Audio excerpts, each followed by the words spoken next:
welcome to this video.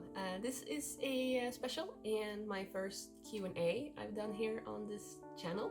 In 2021, I have been cosplaying for 15 years. That's quite a time. So yeah, I started when I was 16 and now I am 15 years older than that, so yeah. So a couple of weeks ago, I went online and asked you guys if you had any questions for me, which you had, and that's a lot of fun, so I will do my best to answer those questions today. I have the questions down below here on my iPad, and I will read them out and answer them. I haven't thought of the answer beforehand, so we'll see how this goes. So the first two questions are quite similar. Fantasy asks, how did you first get into cosplay?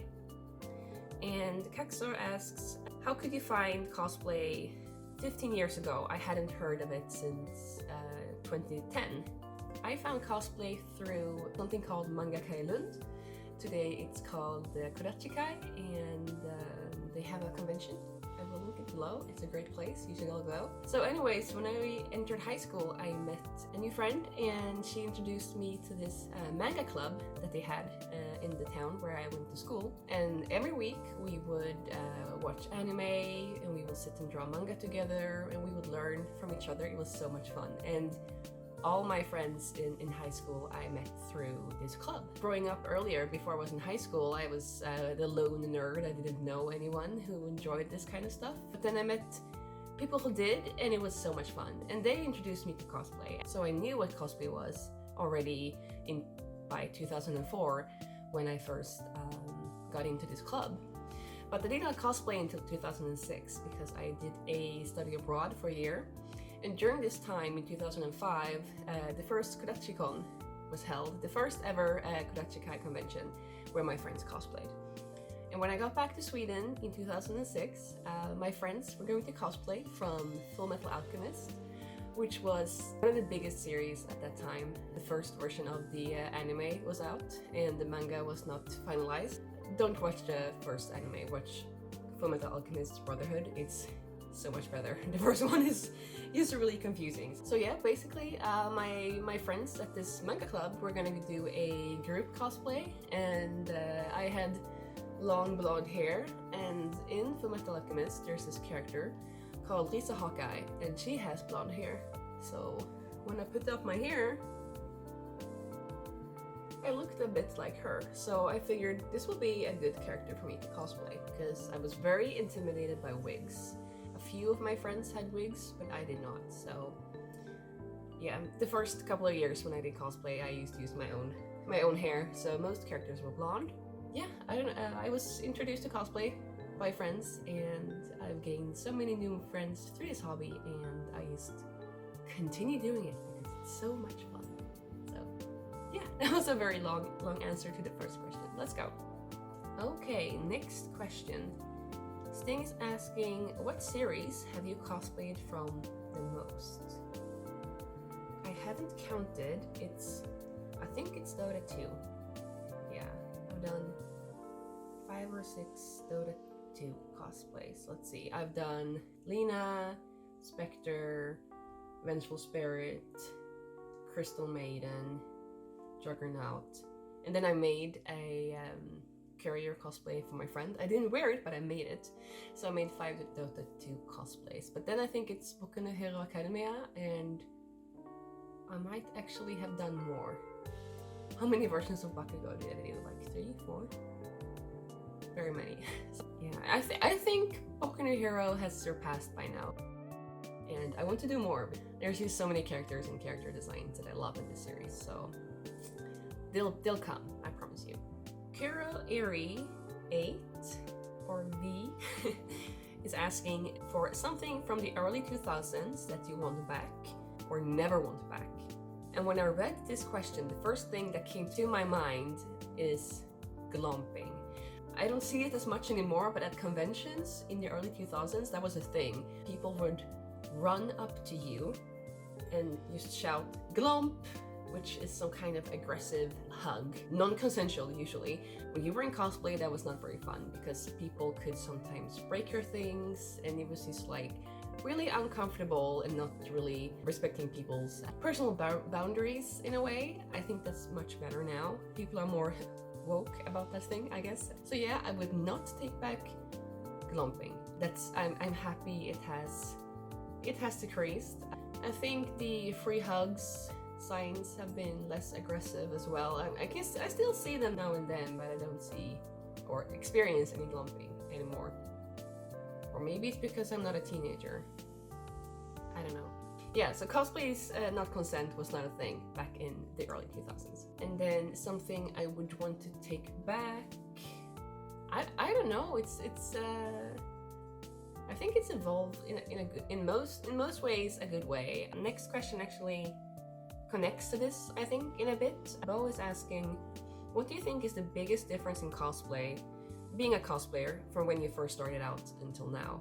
And I think that kind of ties into what I miss a bit about cosplay, but also don't miss, I think, and that is social media was not a thing. Facebook was announced 2007 or something, I think.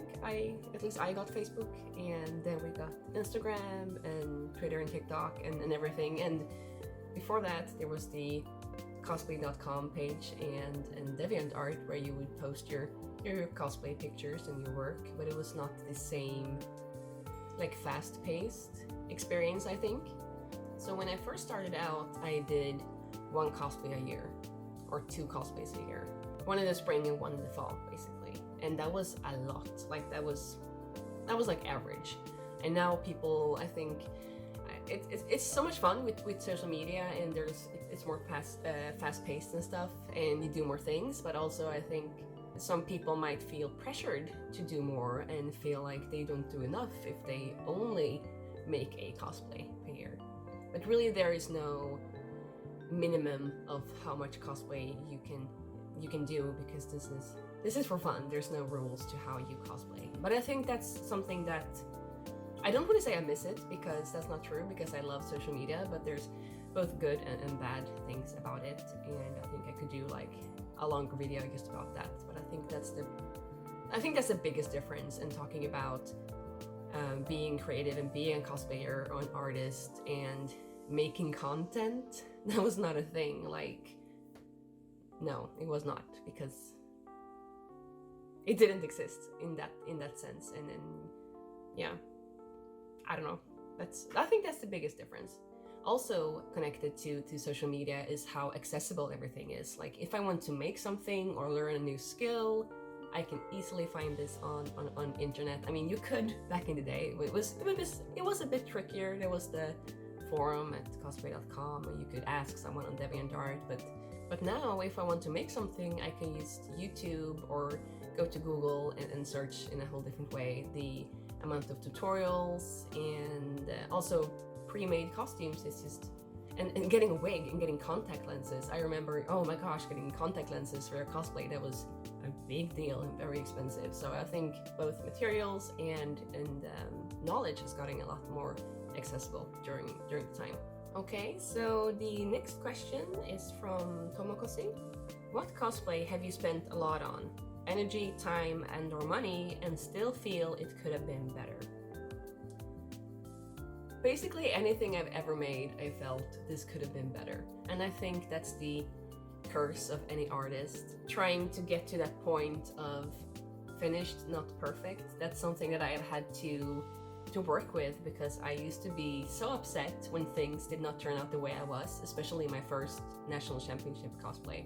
I redid so many parts so many times, and I spent way too much time, energy, and tears, literally. I cried over some parts of my cosplay because it did not turn out the way I wanted it to be, and that's not worth it. Like, really, just grow into the mantra of good enough, good enough, good enough, and really just like finished, not perfect, because it will never be perfect, because you're always growing and always becoming better, and when you make something, you learn from that process, so you're always moving forward, which is part of the experience and being a creative person and enjoying your art. So yeah, it's all of my cosplays. I felt I could have made them better, but now that I'm older, more experienced, and I care less about what people think, which is a good thing about getting older.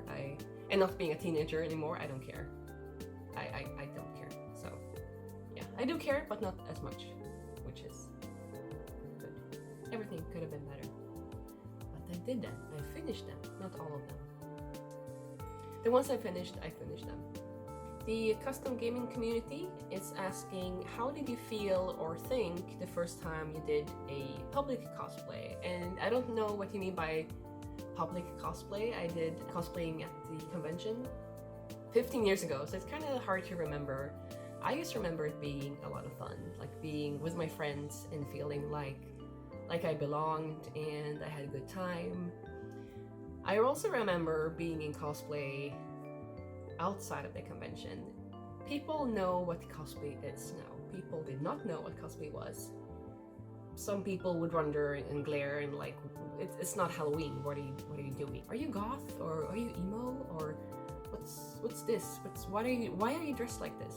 Nowadays, my mom and all my mom's friends and random people I meet, the party or whatever, they know what cosplay is. Cosplay is a phenomenon, a subculture that people are aware of now, and it's much easier to talk about it because people are more aware, I think. But to answer the question, I think the first time I did cosplay, I felt like I belonged, like I had fun. So I guess that's why I continued as well. Shin has asked 2 questions, and I will start with the first one. Which cosplays did you start and then leave in the back of the closet? And the answer to this is I have quite a few UFOs, unfinished objects. I actually cleaned out some recently because I had to make space. For example, I started on Pain from Final Fantasy in 2014 and I hadn't touched it since, so that one went out. Since the Corona, I have quite a few cosplays I started and did not finish because why do I finish them? There's nowhere to go and I felt really demotivated by that. So let's do a short list of the ones I remember out of the top of my mind. Lusamin, I started 2017. I have fabrics for Satsuki from Kill la Kill. I'm almost done, like 80% done with Misato from Evangelion. Almost done with my Polymanga cosplay, which I will not say which one it is yet, because I'm hoping it still will be in 2022. Then I have my Dragon Quest Builders 2 cosplay. I have the prop up on this shelf. It's been laying there since April last year. Every meeting I have at work with my colleagues or Discord meetings with friends, they see this. I just need to paint it. I finished the dress, I finished accessories. I need to paint this and style a wig. But my plan was to wear it to DreamHack, and I haven't been able to go for almost 2 years, and I won't be able to go this winter either, so maybe I'll finish it next year. I hope so, because I think it turned out really cute. But yeah, this guilts me every day. And then there's the Cosplay SM costume I started on, and my NCC cosplay, and then there's the updates on View, and then there's the project I started on, haven't finished yet, that I will show really soon. I don't know, there's too many. I've been working on finishing them, but there's still a list. But I feel like if I need to take a break from the costume and then come back to it, I will. There's no rules, and if I don't feel motivated and feel like I've had a good time working on the cosplay, I think it's better to just take a break and give myself that time to finish it later. Shin's next question is, what cosplay do you wish you could do but couldn't, and why? And I think this is a really good question because it's something that shows the growth that I've done personally. When I was a teenager, I did not cosplay male characters because I didn't think that I would fit cosplaying male characters. And didn't cosplay some characters because I wasn't thin enough, or I wasn't pretty enough, or whatever reason it felt, but it was mostly about my own insecurities. But I think that shows the growth of me as a person. For example, doing Urbosa, that shows off her belly. Like, for me, it was a big deal because I have a lot of issues with my self-esteem regarding my body and how I look. So for me, it was a really good challenge, and now I cosplay a lot of male characters. I'm having a lot of fun doing that, especially with friends. Yeah, and I think basically it's about being a tant, being an older person. It's just like, I don't care. What do you think? I want to cosplay as a 16-year-old boy. I will do it. I will cosplay as a creature. I will do it. I don't care as much anymore. And I think that's good, because I've realized, becoming older, other people don't care. Like, really, they do not care. And if they care and comment on it, especially online, don't bother. Just leave it alone. Just do whatever makes you happy. Because why not do the things you want to do because something in your mind tells you you can't? If you want to do it and it makes you happy, go right ahead and cosplay that character. Like Susomu from Inuyasha that I'm doing for the national championship, that's a cosplay I didn't think that I could do, but now I'm making it, and I'm gonna do the thing. Don't let dreams be dreams. My next question is from Moancat, who's asking, what has been your most exciting and rewarding cosplay experience so far? This is a hard question because there's so many things that I've been able to experience through this hobby. I've been to different countries. I've been to like the bigger esports event in Germany and in Ukraine through cosplay. I wouldn't have gone unless I wanted to go there and cosplay. I represented Sweden, my country, in an international contest in 2015 in Euro Cosplay, and that was such a fun experience being there with all the other contestants. Any experience being in cosplay and connecting with new friends and old friends, and I don't know, it's hard to say. I would say Euro Cosplay is on that top list. It was a very special experience for me. Also, being at the Cosplay SM last year was a lot of fun.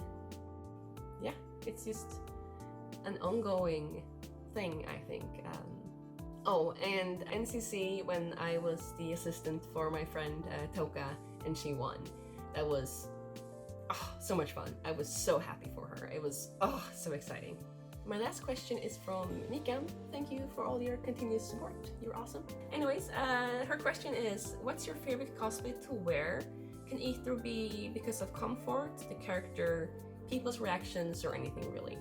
I would have to say it's Mount Lady, because I just feel so pretty in that costume. And it's comfortable. I'm really tall. I love being like tall. I don't know, it's a comfortable cosplay. I feel really good in it. I've had a lot of fun engaging with other Boku no Hero Academia cosplayers wearing that costume. So I would have to say that one. And also any of my Bakugo cosplays. I can just live out and be a bit obnoxious, and I don't know. It's fun being in Bakugo as well. Thank you so much for your questions. I really enjoyed answering them and just rambling about all my wisdom as a elder cosplayer or something. It was fun answering your questions, and I hope you enjoyed hearing my answers. If you did, please consider giving it a thumbs up and following my channel. I have quite a few things coming up that I hope that you will enjoy as well, and I hope you have a good day. Hey!